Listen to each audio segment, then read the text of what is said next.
श्रीराम समर्थ. सद्गुरू श्री ब्रह्मचैतन्य गोंदवलेकर महाराज यांचे प्रवचन 3 एप्रिल. संतांना कसे ओळखावे.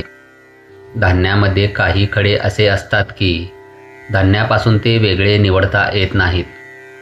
तांदळात पांढरे खडे असतात, ते निवडून गेले तरी निवडले जात नाहीत.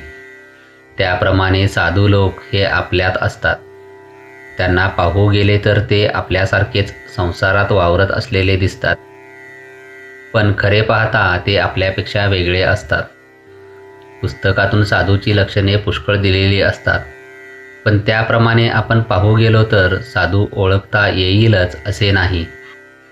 साधूचे एकच अचूक लक्षण सांगता येईल, ते हे की जो सर्व ठिकाणी देवाला पाहू शकतो तो साधू. पण एवढ्यावरून आपल्याला तो ओळखता येईल का? नाही. तर जेव्हा आपण साधू व्हावे तेव्हाच आपल्याला साधूला ओळखता येईल. जगात आपण कोणाचीच निंदा करू नये. आपण जेव्हा दुसऱ्याचे दोष पाहतो, म्हणजेच ते जेव्हा त्याच्याजवळ आहेत असे दिसतात, त्यावेळेस तेच दोष आपल्याजवळ सूक्ष्म रूपाने असतात असे समजावे आणि आपण लगेच देवाला शरण जाऊन हे माझे दुर्गुण काढून टाक म्हणून त्याची करुणा भाकावी.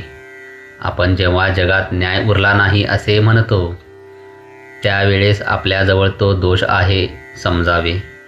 म्हणून आपण कुणाचे दोष पाहू नयेत. आपण आपल्या स्वतःला आधी सुधारावे. चित्तशुद्धी केल्याशिवाय आपल्या मनात सर्व ठिकाणी भगवत भाव उत्पन्न होणार नाही. म्हणून जेव्हा जेव्हा आपल्याला दुसऱ्याचे दोष दिसतात, तेव्हा आपले चित्त अशुद्ध आहे असे समजून आपण परमात्म्याची करुणा भाकून त्याला शरण जावे आणि माझे चित्त शुद्ध कर अशी त्याला विनंती करावी. असे केले म्हणजे आपले चित्त शुद्ध होत जाते आणि मग भगवंताची प्राप्ती व्हायला वेळ लागत नाही.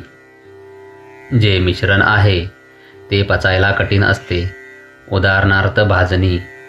मिश्रण नसलेले एकच शुद्ध अन्न पचायला सोपे असते.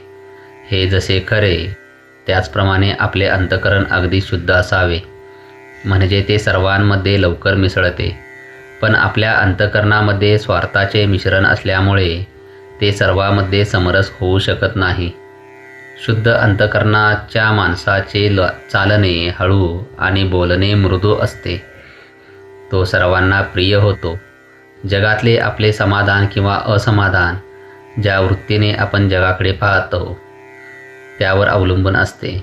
माझ्याकरिता मी नसून मी लोकांकरिता आहे, माझ्याकरिता जग नसून मी जगाकरिता आहे, ही वृत्ती आपण ठेवावी.